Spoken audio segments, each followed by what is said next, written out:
Hey everybody, I'm here back in Los Angeles. It is awful out here. What you hear is it's absolutely terrible. When I landed, but I got to watch the game online. I hooked up to the internet when I was coming across the country, so I got to see everything.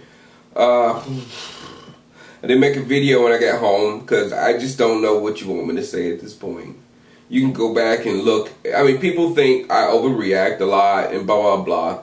But if you look back at my videos, and some of you know that I am clear on what's going on with this football team. I have followed this football team for the past 5 years, closer than just about anybody. Been at training camps, know players up and down, know their tendencies. I was the only one last year was talking about Miles's hands because I've seen it over and over and over again at training camp. That he would make exciting plays, and then he would just drop them and then just drop more. You know, if he dropped that last one, if he had dropped that last pass, I would have told them to open up the door. I would have parachuted down over Arizona and punched the living crap out of Miles. But I digress. This is where my anger goes to Jerry Jones. Not really anger. It's really, at this point, it's really, I've come to grips with the fact that we're gone. We're gone. The window is shut. There will be no getting the safety and getting the corner. You go over to the, any of the Cowboy boards or whatever, you'll see everybody say, all we got to do is this and this and this, and we'll be back.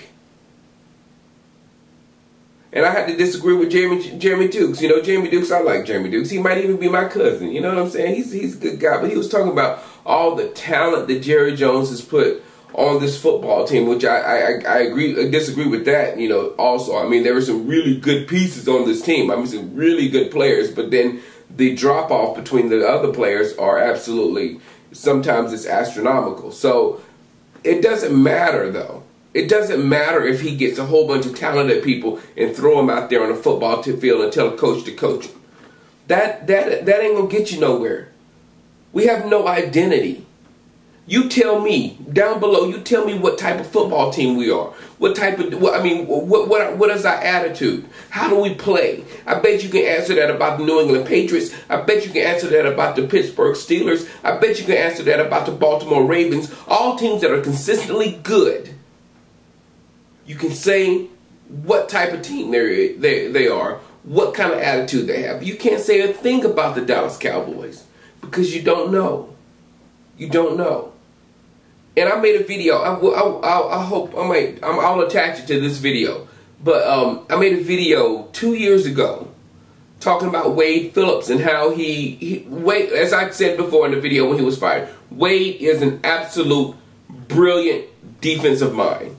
His schemes can do things and squeeze blood out of a turnip. And that's what he was doing with this defense. He actually was. But that does one major thing. It destroys your defense. And in that video below where I was acting like Keith Olbermann, having a little bit of fun. But in that video that I talk about Wade's defense and how Wade does that, he destroys them when he leaves. Because they no longer have a scheme. They have to try to move to 3-4s and try to do a lot of things. So a lot of defenses have done what you see happening with Wade Phillips right now. They go from this to this in a very short amount of time. Because he was getting a lot out of not so talented players. Now we're stuck out there with, players that are decent.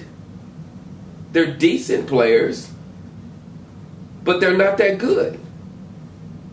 And I don't know if some of you saw it.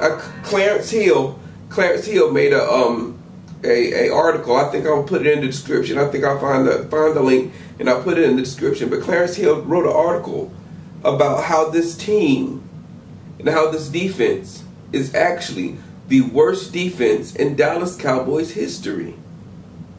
Think about that, guys. You wonder why I don't want Jason. I almost called him Red Jesus because of the boards. But you wonder why I don't want Jason Garrett as coach. Well, one, I just don't think he's ready yet. I think it's far too big of a job for him. But number two, Jerry Jones will stay in charge. Jerry Jones will run things. And that will lead us straight to hell. And number two, how does that help the defense? One thing I know, Jason Garrett barely knows how to coach because he's barely had enough opportunities to coach on any level. But I doubt very seriously he knows anything about, being a defensive coordinator, or what type of defensive coordinator they need, or what type of I don't think he knows that at all. And most coaches don't. Most coaches don't. And Leslie Frazier, if you look in the thing when they had him mic'd up, he was learning offense. He was learning, and a lot of times coaches do that. But we don't have time for a coach to learn. Did you see the team? But it's not going to happen. Jerry Jones has already said, that he is going to continue to buy the groceries. And if you look at the grocery list on the past three years after Parcells has left and Jeff Ireland left, look at the grocery list and see what pieces of fruit are still ripe, and see what type pieces of fruit are gone.